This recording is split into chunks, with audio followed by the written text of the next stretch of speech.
Welcome to the Deep Dive. Today we're tackling a really critical tension in criminal law. When does your own mistake suddenly become everyone's problem? Legally speaking, that is. Right. We're diving into how the law draws that line, a very strict line, between being the main person, the principal, and being a co-conspirator. And the mission really is to get how individual guilt can, well, expand into group responsibility under the law. Exactly. This tension pops up everywhere, but we're looking at the revised penal code because it sets such a clear standard. It really does. For a principal, it's pretty straightforward. Your liability is usually just for what you did. The punch you threw, the item you took. Precisely. But find a conspiracy and boom, the scope just explodes. It becomes the act of one is the act of all. That old maxim. So the prosecution's goal is always going to be linking those separate actions, right? Proving everyone was in on it together. Absolutely. If I'm just the principal, I'm liable for my bullet. But if I'm co-conspirator, suddenly I'm on the hook for everything my associates did during that crime. That's the jump. And the key to making that leap legally is proving what's called a criminal resolution. Okay. A unity of purpose. It's not enough to just be there. Right. To get tied into that conspiracy, you need to perform an overt act, something that pushes the shared plan forward. Let's unpack that overt act then, because that sounds like the linchpin. Yeah. Does it mean you literally have to, pull the trigger or wield the knife? Not necessarily, no. Active participation, yes.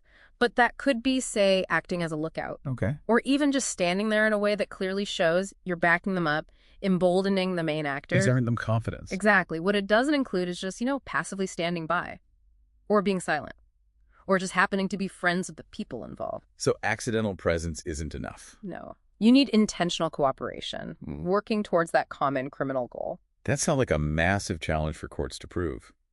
A meeting of minds, like Article 8 says. It is. It exists the moment people agree to commit a felony. Do they need, minutes from a meeting, formal plans? And that's what's fascinating, how fast it can happen legally. The agreement doesn't need hours of plotting. A conspiracy is legally formed the instant the plotters agree and decide, okay, let's do this. That spontaneous agreement is enough to create joint responsibility. Courts have recognized this time and again. Wow, instantaneous.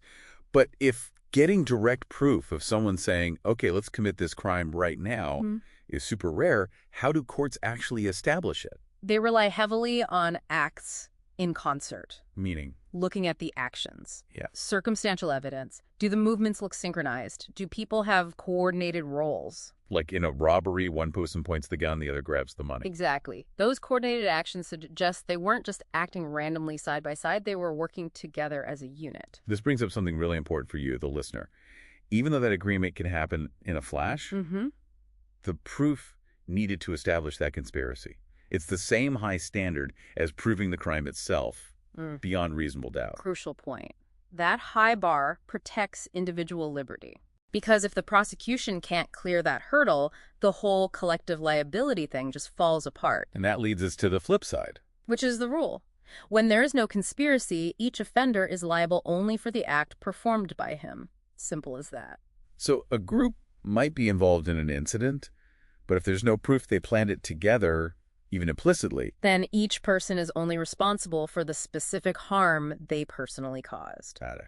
Think about sudden eruptions of violence. Yeah. Maybe two people are struggling, and then a third person suddenly grabs, say, a spear and fatally stabs someone. Oh. That tiny gap in time between the initial scuffle and the sudden stabbing, courts often say that's palpably insufficient to prove they all instantly formed a plan to kill. So the stabber is guilty of the killing. Yes, but the others might only be liable for maybe minor assault charges from the earlier struggle, their own acts. Or that case with the police officers.